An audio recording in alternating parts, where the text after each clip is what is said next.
Unit 12, problem post number 5, application of quadratics. Be sure to fill out your pre-score, number 1 through 5, assessing your ability to solve real-world problems involving quadratics before watching the video. This video's guest of honor will be a dryad with a leaf cape.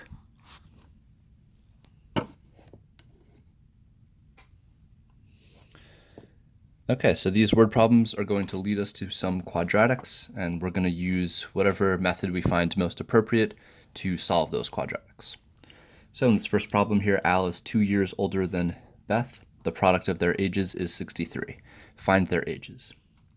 We'll start this off with some let statements. So Al can be denoted, or his age can be denoted by the variable a. And Beth, if Al is 2 years older than Beth, that means Beth is 2 years less in age than Al. So we'll represent Beth with a minus 2. Okay, the product of their ages, product means multiply. So we're going to multiply these two ages together, and that has to equal 63. From here, we can distribute the a. So we have a squared minus 2a equal to 63. These numbers look like they're set up a factorable quadratic, so I'm going to move the 63 to the other side of the equation. So I'll have a squared minus 2a minus 63 equals 0, and now I can factor this. So using our AM factoring technique, we can find two numbers that multiply to 63 and add to negative 2. Since my c term is negative, I need opposite signs. And the numbers that multiply to 63 and add to 2 would be 9 and 7. I'll put the 9 with the minus sign, the 7 with the plus sign, so that way negative 9 and positive 7 will add to the negative 2. If I set each factor equal to 0, I will have a equal to negative 7 and a equal to 9. So remember, this is representing Al's age. So negative 7 doesn't make much sense in this situation, so we're going to cross that one out. That's an extraneous solution, and it looks like Al is 9. So if Al is 9, then Beth would be 9 minus 2, which is 7.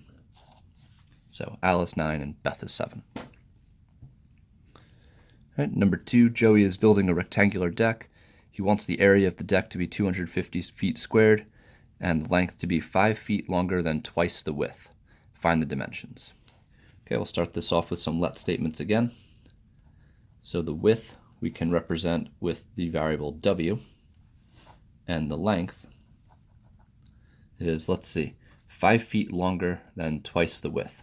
So twice the width would be 2 times w, and if I wanted 5 feet longer than that, I'd have to add 5. So my length is 2w plus 5.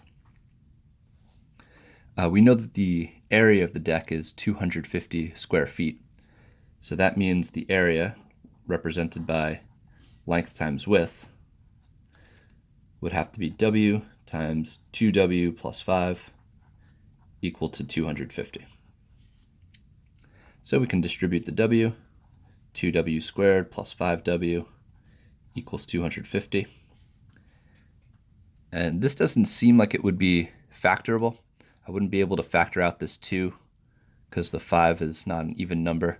And since 5 is not an even number, complete the square might be a bit difficult of a process because we'd have to introduce fractions, and we tend to avoid that. So let's subtract the 250 from both sides, set this thing equal to 0, and apply the quadratic formula. So we'll have 2w squared plus 5w minus 250 is equal to 0.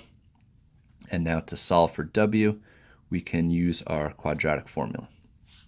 So that would be w equal to negative b, which is negative 5, plus or minus the square root, b squared minus 4 times the a term times the c term, all being divided by 2 times the a term. Okay, so we have everything plugged into our quadratic formula. Now, thinking about the answer to problem number 1, we had the two solutions, the negative one and the positive one, and we rejected the negative answer and only took the positive one because that made sense in the situation. The same is going to be true when we represent the width of the deck. we want a positive width because length is length, measurement, distance. We always want the positive number. So if I want the positive number, I'm going to need to use the plus sign here. If I use the minus sign, I'd get a negative numerator divided by a positive denominator. That would result in a negative result, but I want the positive result, so I'm going to use the plus sign. So we can substitute all of these into the calculator exactly as we see it, just with the plus sign, not the minus sign. So the quadratic formula itself is a fraction, so I'll start off with my fraction feature. And we'll have -5. Notice I'm using just the plus sign. Then the square root of 5 squared minus 4 times a times c, all over 2 times a. Okay, and this gives us 10. So it looks like the width of the deck is 10. To find the length now, we know that the length is represented by 2w plus 5. So the length would be 2 times 10 plus 5. And the length would have to be 20 plus 5, which happens to be 25. So we have our width of 10 feet and our length of 25 feet. And that will be the dimensions of Joey's deck.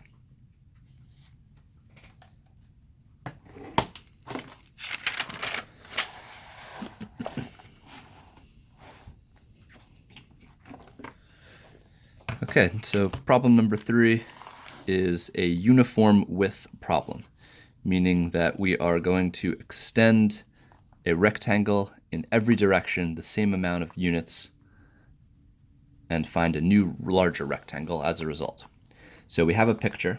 The picture is 12 inches by 8 inches. So here's our 12-inch height, our 8-inch width. The frame with uniform width, meaning the same amount of distance on every side that I've used the variable x to denote.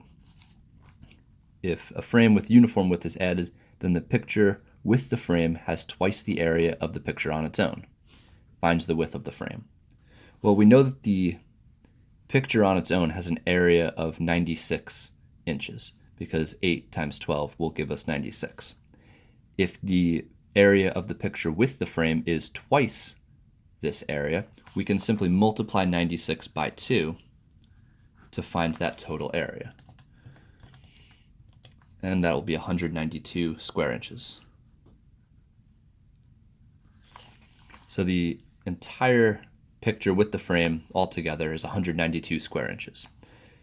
The trick now is to find out how we're going to represent this length and this width. So we know already that the distance from here to here is 12, and then we've added x units on the top and x units on the bottom. So altogether we have 2 x's and a 12, so that will be the expression 2x plus 12. The same is true for this width. We have already 8 units from here to here, and then we've added x units on the right and we've added x units on the left. So altogether we have 2x plus 8, and this is now representing my length and my width. So together we'll have 2x plus 8 times 2x plus 12, multiplying my length and my width together to find my area, which we found to be 192. Okay, so this will be a quadratic. Once I multiply these two out, I'll find my x squared term. Once I get my quadratic, I'll then choose the best method to solve. So let's start with the distribution. 2x times 2x will be 4x squared. 2x times 12 will be 24x. 8 times 2x will be 16x. And 8 times 12 will be 96. The numbers are pretty large here, so I'm going to set everything equal to 0 and probably use the quadratic formula. That's what I have in mind at this point. So I'll subtract the 192 from both sides, and I'll combine my like terms with the x's. So I'll have 4x squared.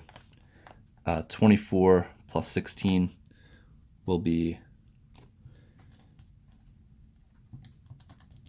40. And, well, I know 192 is twice 96, so if I subtracted 192 from 96, I'd get a negative 96. Okay. From here, it looks like quadratic formula is the way to go. I see that I have this leading coefficient of 4. It's bigger than 1. Anything bigger than 1, it's not good for completing the square or factoring at the Algebra 1 level. However, if all 3 terms are divisible by 4, I could actually divide both sides of the equation by 4 to give myself a quadratic that has a leading coefficient of 1. So let's see if 96 is divisible by 4. 96 divided by 4, and look at that, it is. We get a 24. So since all 3 terms are divisible by 4, we can divide both sides of the equation by 4. So everything over here will divide by 4, and the 0 will divide by 4. 4 divided by 4 is 1, so I'll just have x squared. 40 divided by 4 is 10, so that'll give me a 10x. And 96 divided by 4 is 24. 0 divided by 4 is still 0. So now I have a much smaller quadratic, and this is actually a familiar one. We probably have seen this one before. We can definitely factor this. We have to find 2 numbers that multiply to 24 and add to 10. So factors of 24, we got 1 and 24, 2 and 12, 3 and 8, 4 and 6. So we want to find the factors that could combine to a 10. Well, we have 2 options here. We either the 12 and the 2 or the 4 and the 6. It's going to depend on the signs. So the 24 is negative, our C term is negative, which means I need opposite signs. One's a plus and one's a minus.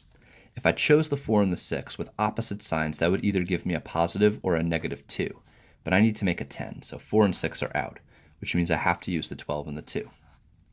Since the 10 is positive, I'll keep my 12 with the plus sign and my 2 with the minus sign, so that way the positive 12 and the negative 2 result in a positive 10 when I add.